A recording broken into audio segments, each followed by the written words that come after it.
So the golden rams behind me in this tank, they've stopped breeding now, or well, not breeding, but spawning. I'm not sure why, but because they have, it's going to give me the opportunity to clear this tank out. I'm not happy with it. If you're not happy with something, you should always change it. How can you put 100% effort into something that you're not happy with? Let's do this.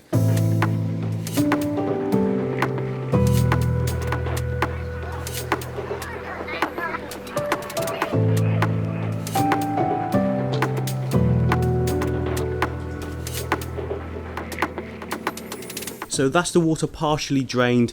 The fish are all doing fine. They're all calm. There's the ember tetras. There's the female ram. It's just tucked in there.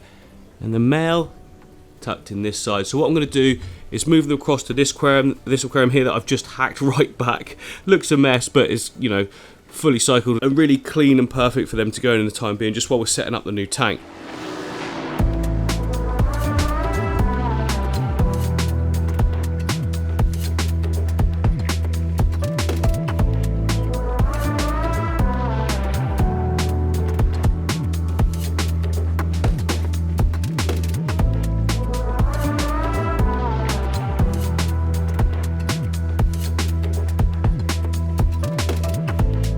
So the rams are going to head down low. They'll be absolutely fine in there for just a short amount of time. They do like temperatures higher than what we've got here. We've got about 22 degrees. I don't know what that is in Fahrenheit, but they like it about, for instance, at 26, 27, 28, like the higher range. But like I say, it's just temporary, so it's all good.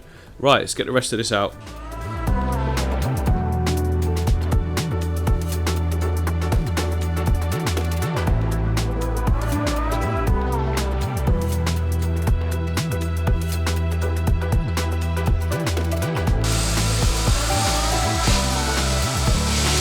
Well, I have to say, I just made my life so much easier.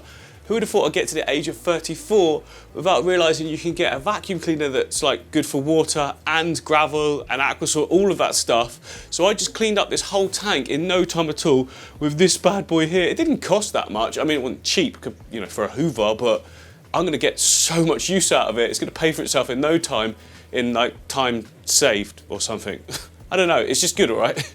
Okay, next job, I need to take off that black background. I painted it on, so I've just got to scrape it off. It should come off I'm hoping it comes off very easy. I've got a nice sharp scraper here. So yeah, I've used this before, it does a trick. I want to put a clear background on this, or just like a, you know, like a misted, frosted background, and I think it's going to suit the scape that I want to do really well.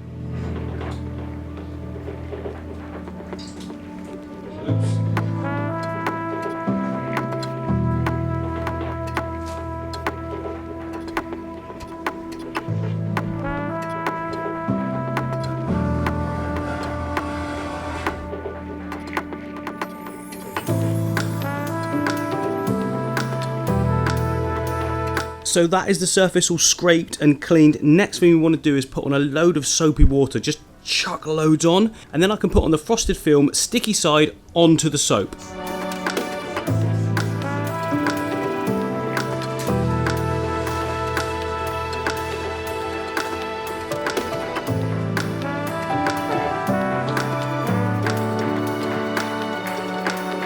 Right, we're on a couple of teeny tiny marks. You can barely see them, so I'm pretty happy. All you've got to do now is go around the edges with a sharp blade.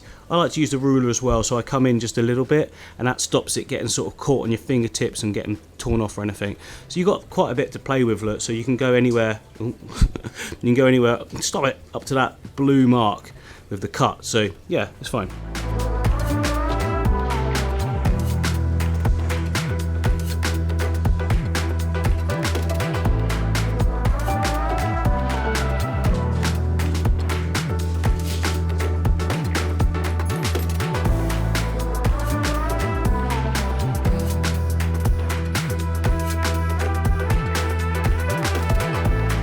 There we go, we're looking good, all set, ready to go. Can't even tell I've put a background on at the moment, but you will. So I haven't even told you about the tank. The tank is 90 litres, it's 2 foot across, like just over a foot high. I'll put it all up on the screen.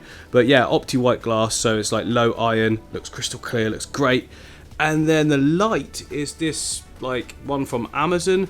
It's quite cheap. It's not super cheap though, it's like sort of mid-range, but I love the spotlight effect that it gives, and it makes the water like really shimmer on the surface as well if you get some agitation going, which we will, because that will look so good.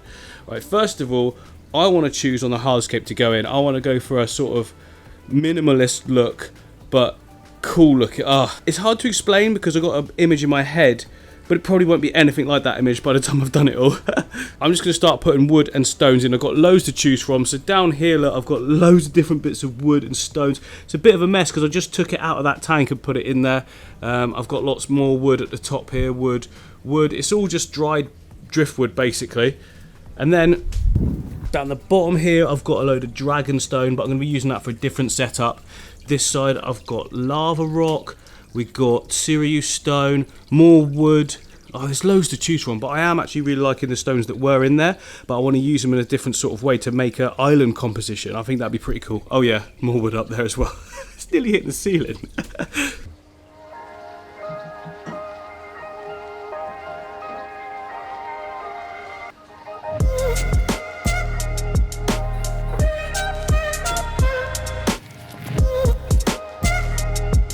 Right, there we go. I told you I was going minimal. I want a really, really clean look. It's quite flat, so I might add some more to the back or something to give it a bit more height as we progress. But to start with at the moment, I think it's a really good idea to get the wood in. I can get that shape.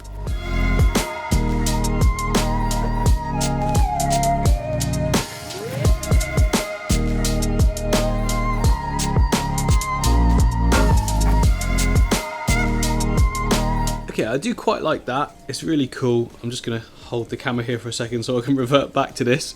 Make sure I put it back right if I do want to do this. But I'm now kind of thinking I want something that's a bit more sweepy. Maybe coming over from one corner to the next with the rocks in two different places.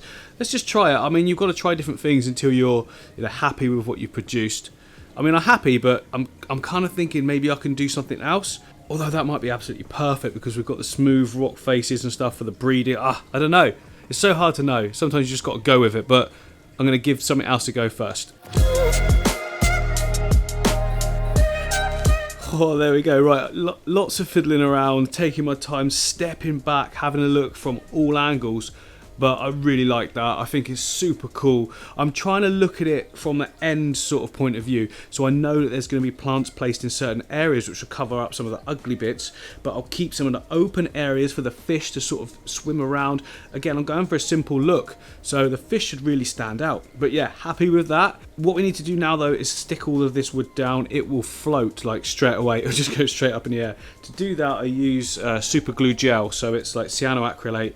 Super glue, Gorilla super glue is what I'm trying to say. You can use any brand, but the gel type of the cyanoacrylate, that works really well. Just because it tends to sort of not drip down everywhere and it just blobs in the right areas that we need. So right where that piece of wood is touching there, I'll just do a couple of blobs in there, some in the background area or something, down here as well, and that should lock it all in place. And anything that looks ugly, we can cover up afterwards with some mosses or Anubias, Bucephalandra, sort of plants that you can stick onto the hardscape and cover up all those crusty bits. It goes a bit crusty, you see. But don't worry, it's all fish and plant safe. It doesn't hurt anything. It basically turns into a hard plastic when the water goes on it anyway. Actually, I've just had a thought. Before I glue it all down, I saw somewhere, I can't remember what it was, I think it was Yuri's, another aquascaper, who used flames just to sort of give the wood a more aged look, because it'll look nothing like this within a few sort of weeks. After a few weeks, it will go like, for instance, this one here, so the wood's a lot darker, a lot more natural looking. Hello, Hellboy. Yeah, same down here in this tank here with the platy. You see, look at the wood, it's nice and dark, but it wasn't dark to start with, you see. So I don't know what it is about going in water that does that, but to me this looks a bit too artificial at the moment, so we can get it looking darker just by singeing it all, if you like, with a blowtorch. But I don't have a blowtorch, so I guess I'll go get one.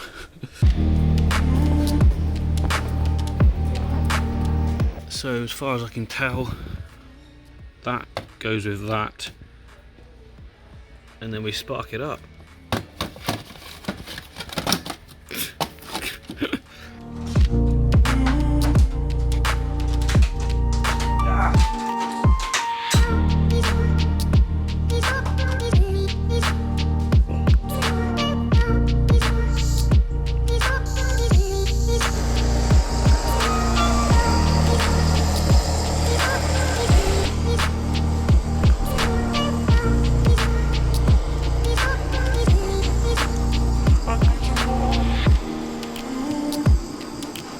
So there's a bit of a knack to it. When the flame comes out, I can't have it on now because you won't even hear me, but when the flame comes out, there's like a peak to the flame, and you want to hold it on the peak, not as close as you can, and then it goes really nice sort of dark colour. I think that's worked really well. Looks awesome, doesn't it? Right, let's carry on.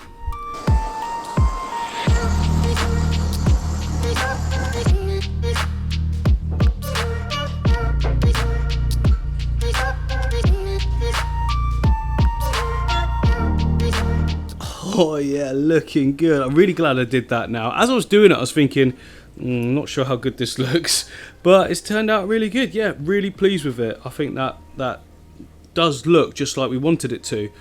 Got that darkness to it. It's just not looking all orangey.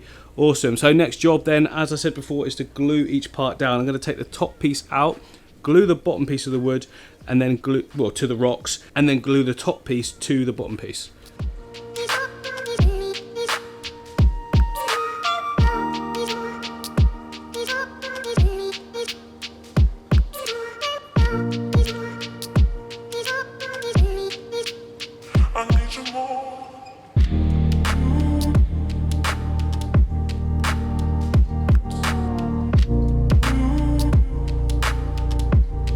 Right, there we go, we're all glued in. Now, worst comes to the worst, if it does start to float because I didn't put enough glue on or whatever, I could just put a rock back here on the top somewhere. But it's going to be fine, it's going to be absolutely fine. Next up, we want to put a little bit of substrate in. I don't want to go for anything thick, I just want a really thin decorative layer. I think it's going to look great.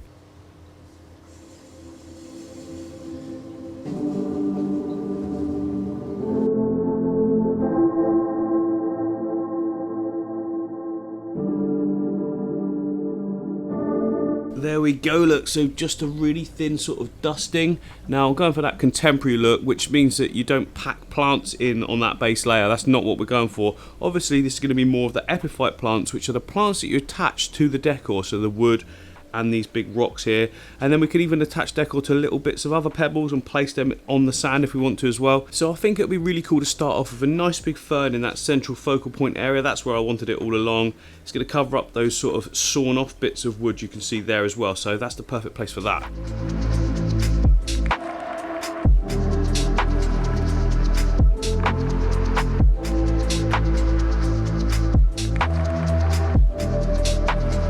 There we go, nothing too flashy. Now this one has seen better days, but it'll come back. It's not looking bad though, is it? It's just not as sort of dense as I'd like it, but that's fine. It'll give us room to grow into, but I'm really liking that look. It's still keeping that sort of contemporary feel.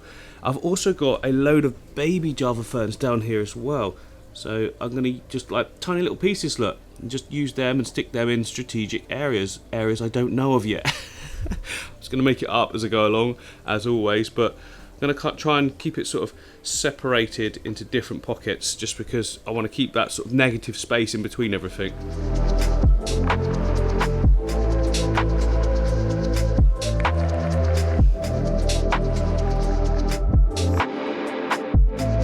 Oh yeah, nice. I think a really good move now will be some Anubias and Buses down in these areas of the rocks where the wood meets them. Not too many, again, I want to keep it so simplistic.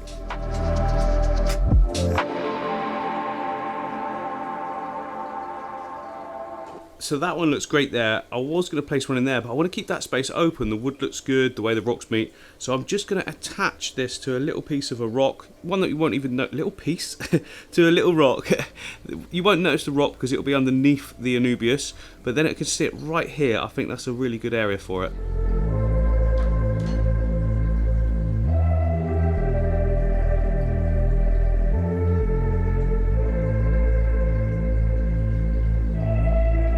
That's it, that's what I wanted to go for, a proper clean look. All I need to do now is fill it up, fit the filter and everything. I'll talk you through the filter in a minute, and then we can add our fish. So the filter is an Awase Thermo 250. It's got a built-in heater.